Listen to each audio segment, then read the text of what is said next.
Assalamualaikum warahmatullahi wabarakatuh. Halo teman-teman, apa kabarnya nih? Semoga kita semua selalu dalam lindungan Allah Subhanahu wa Ta'ala. Amin, amin ya rabbal alamin. Teman-teman, ahlan wa sahlan. Sebelum kita memulai pembelajaran, izinkan saya mewakili rekan-rekan saya untuk memperkenalkan diri. Kami dari kelompok 12 yang anggotanya terdiri dari saya sendiri, Dina Awalia Nur Rahmah, bersama dua rekan saya, yaitu Anissa Nur Fajrina dan Muhibatul Muyasyarah. Di video pembelajaran ini, kita akan membahas peran agama dalam menghadapi isu-isu kontemporer, yang mana lingkupnya diantara lain fenomena hijrah, jihad, radikalisme beragama, moderasi Islam, literasi informasi, dan pengembangan budaya anti korupsi.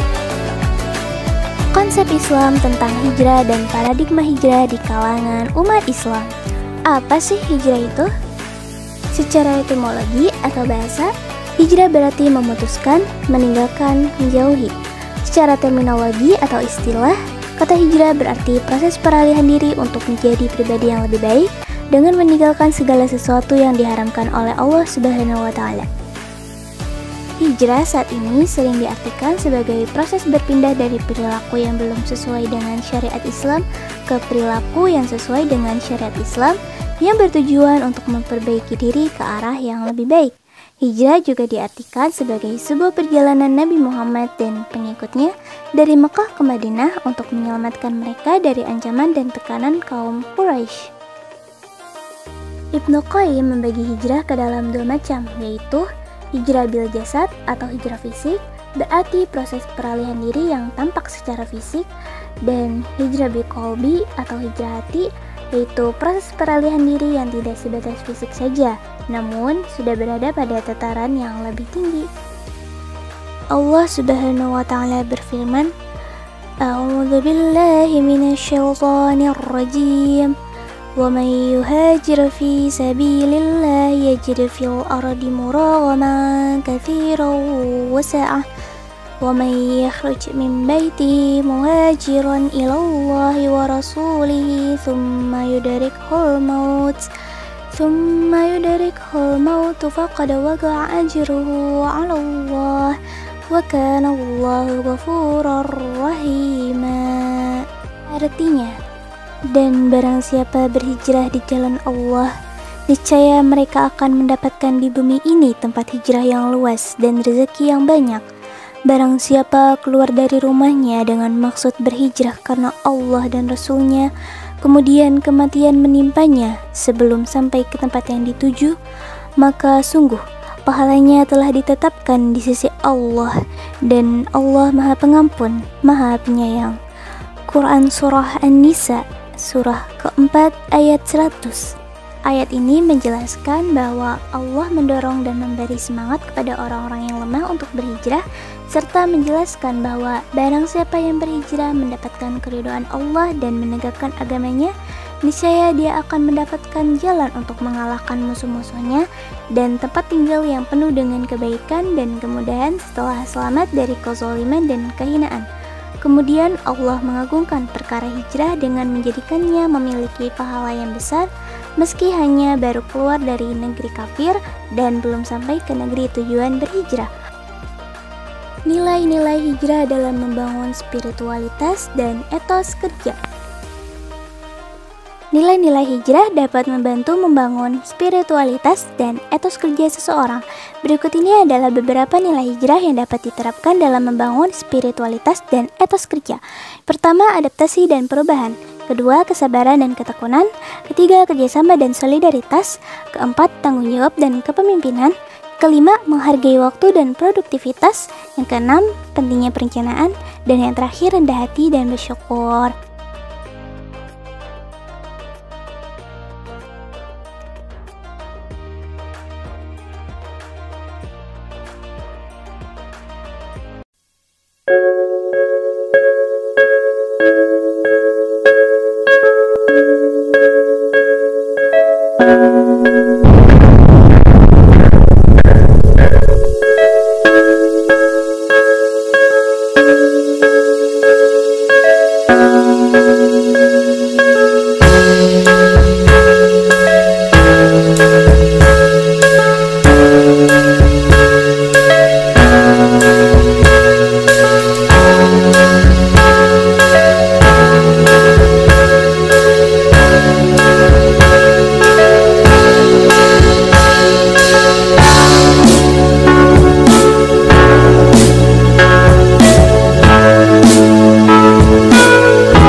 konsep dan paradigma radikalisme beragama dalam kajian Islam.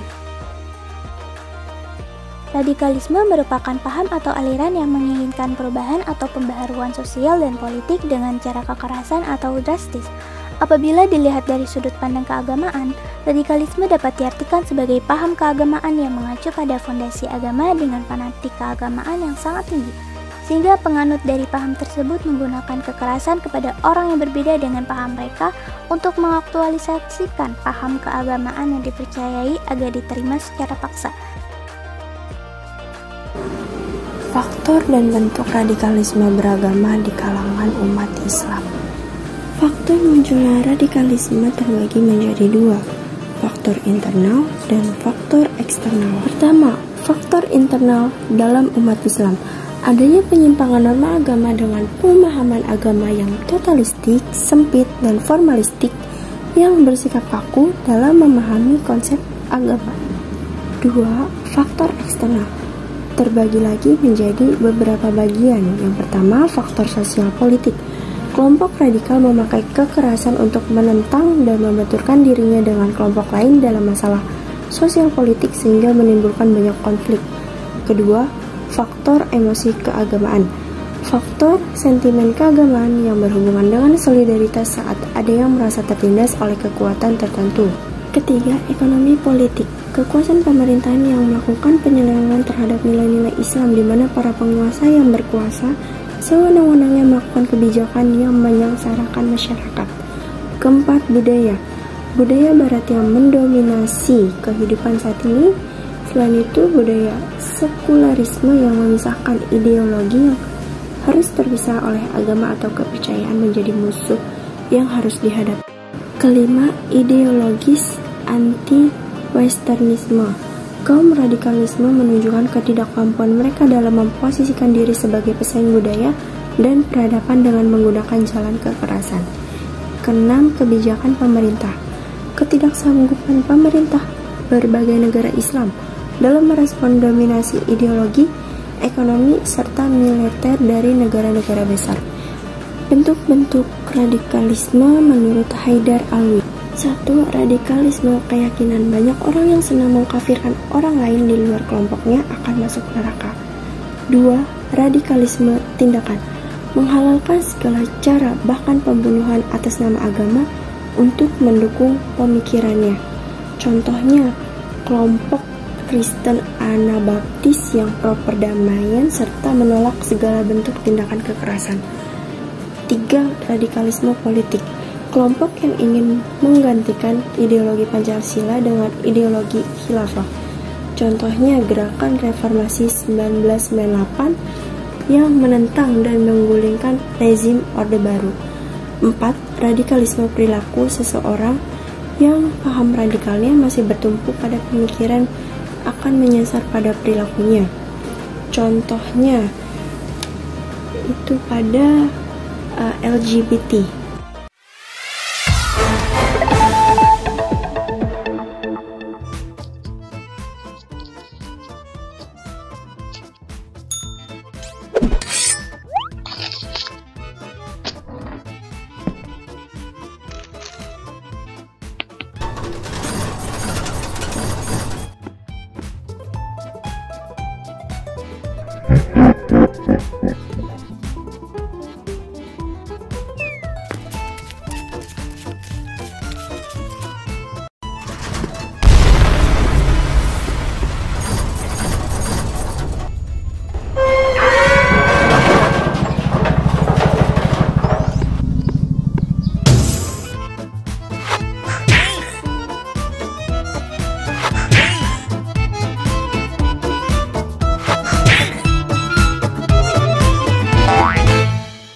Konsep dan bentuk serta faktor korupsi dalam kajian Islam secara klasik dan kontemporer.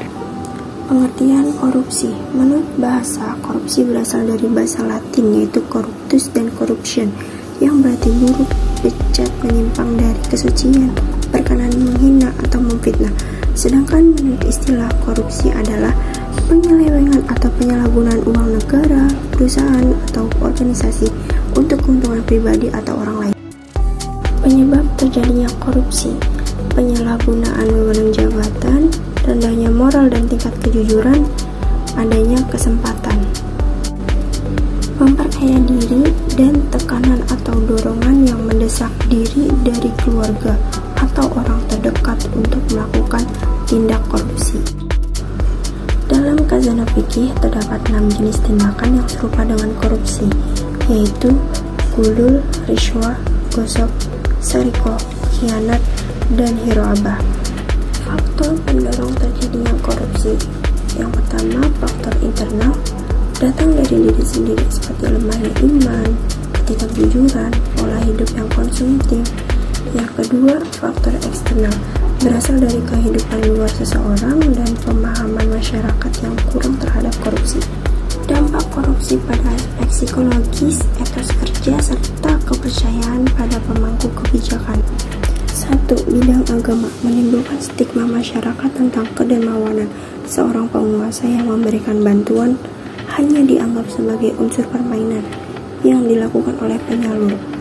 2. Bidang ekonomi, perkembangan suatu negara akan terganggu karena investor asing yang akan menanam saham di negara kita akan menjadi ragu dan hilang kepercayaan. 3. Bidang politik, kekuasaan atau pemerintahan yang dibangun berdasarkan korupsi akan tumbuh menjadi pemerintahan yang tidak sehat. 4.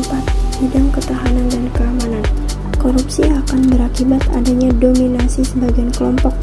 Orang yang memiliki kekuasaan dapat menyuap militer untuk melindunginya. 5. Bidang sosial dan budaya, dengan adanya tindak korupsi mengakibatkan masyarakat menjadi tidak saling percaya antara satu dengan yang lainnya.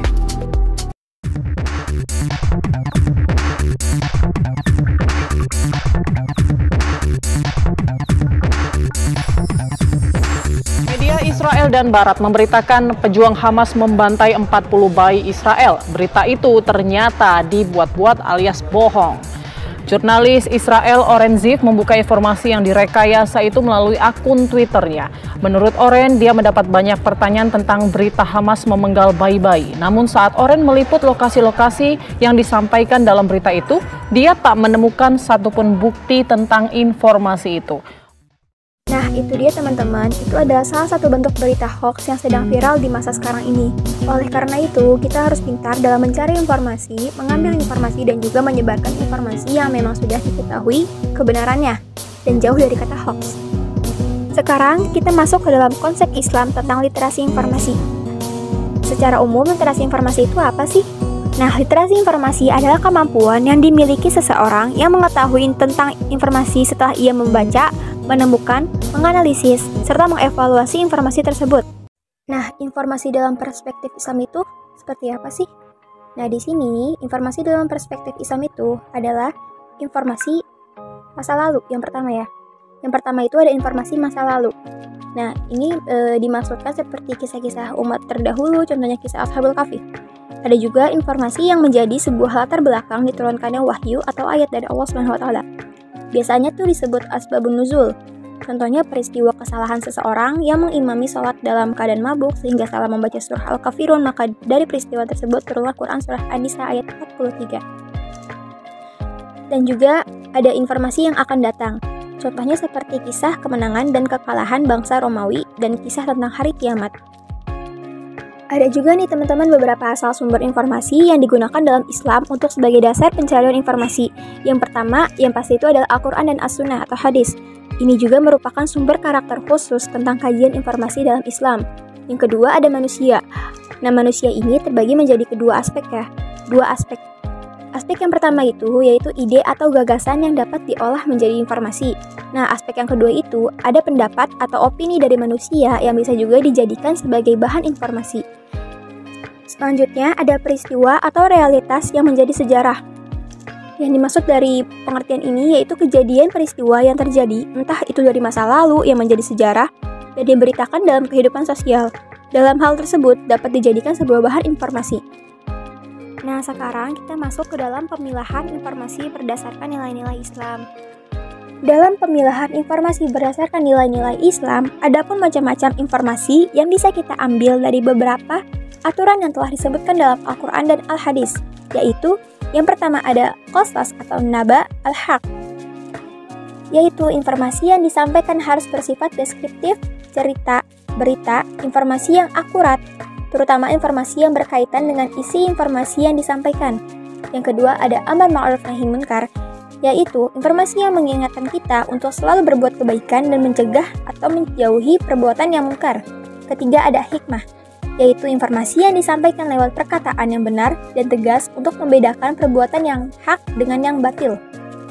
Yang keempat ada tabayun, yaitu informasi yang disampaikan untuk klarifikasi dari informasi yang didapat sebelumnya. Kelima ada mau'izah hasanah, yaitu informasi yang disajikan berisi contoh dan model yang baik untuk diikuti oleh penerima informasi, baik melalui proses peniruan ataupun identifikasi.